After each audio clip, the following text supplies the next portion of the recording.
সামনেই হোলির ছুটি, ভাবছেন এই ছুটিতে কোথায় যাবেন? মুর্শিদাবাদ তো যান অনেকেই। জানেন কি জেলায় আছে সূর্য মন্দির? ঘুরে আসুন একদিনের জন্য মন্দির। ভারতবর্ষের বিভিন্ন প্রান্তে হাতে গোনা মাত্র কয়েকটি সূর্য মন্দির রয়েছে। সূর্য দেবতার মন্দিরে তার মূর্তি রয়েছে, এমন মন্দিরের সংখ্যা আরও কম। কয়েক শতাব্দী আগে মুর্শিদাবাদ জেলার নবগ্রাম ব্লকের অমৃতকুণ্ড গ্রামে সূর্য দেবতার বিগ্রহ এবং মন্দির প্রতিষ্ঠা হলেও বিস্মৃতির অতলেই থেকে গেছে এই মন্দির। প্রতি বছর মুর্শিদাবাদে হাজারদুয়ারি প্যালেস এবং নবাবদের অন্যান্য নিদর্শন দেখার জন্য হাজার হাজার পর্যটক এলেও তাদের বেশিরভাগ, এমনকি জেলার অধিকাংশ মানুষই জানেন না মুর্শিদাবাদে কোথায় রয়েছে সূর্য দেবতার বিগ্রহ এবং তার মন্দির। দ্বিতীয় চন্দ্রগুপ্তের আমলের, অর্থাৎ বিক্রমাদিত্যের আমলের, তিনি স্বপ্নাদেশে এখানে এসে মন্দির প্রতিষ্ঠা করে গেছিলেন। তখন থেকেই এখানে আবদ্ধ হয়ে আসছেন।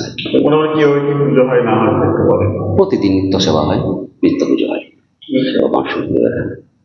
জানা গিয়েছে কয়েকশো বছর আগে নবগ্রাম ব্লকে বিভিন্ন জায়গায় অমৃতকুণ্ড গ্রামে তৈরি হয় এই সূর্য মন্দির। মানুষ এখানে আসেন দৈনন্দিন পুজো দিতে। আপনিও চাইলে দুর্গাপুজোর ছুটিতে একদিনের জন্য কাটিয়ে আসতে পারেন এই সূর্য মন্দিরে। সকালে চলে পুজো এবং প্রতি রবিবার হয় বিশেষ পুজো। হোলির ছুটিতে একদিন গিয়ে কাটিয়ে আসুন এই মন্দিরে। পুজো দিলাম, বেশ ভালো লাগলো। এখানটায় পুজো দিলাম, এখানে মন্দির আছে। অনেকদিন থেকে শুনলাম যে এখানে একটা সূর্য মন্দির আছে, সেই মন্দিরে পুজো দিলাম আর কি। মানে বিভিন্ন সময় আসা হয়? হ্যাঁ, বিভিন্ন সময় আসা হয়।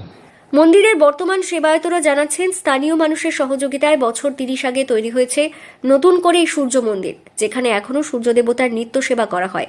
পুরোহিত সুমন বলেন, সূর্য দেবতার যে মূর্তি প্রতিষ্ঠা করেছিলেন তার মুখের একটু অংশ বহু বছর আগে ভেঙে গিয়েছে। এই মন্দিরে সপ্ত অশ্বচালিত রথের উপর আসীন রয়েছেন সূর্য দেবতা। তার সঙ্গে রথের চালক অরুণকে দেখতে পাওয়া যায়। পাশেই রয়েছে মা মাতঙ্গীর একটি মূর্তি। ফলে একদিনের জন্য ঘুরে আসুন এই মন্দিরে। যিনি মাঝে রয়েছেন তিনি হচ্ছেন সূর্যদেব।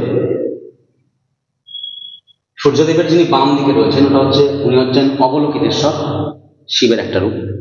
আর সূর্যদেবের ডান দিকে যিনি রয়েছেন শঙ্খচক্র গদা পদ্মধারী নারায়ণের কি রয়েছে। এগুলো কোষ্ঠী পাথরের, যেমন গণেশের মূর্তি রয়েছে,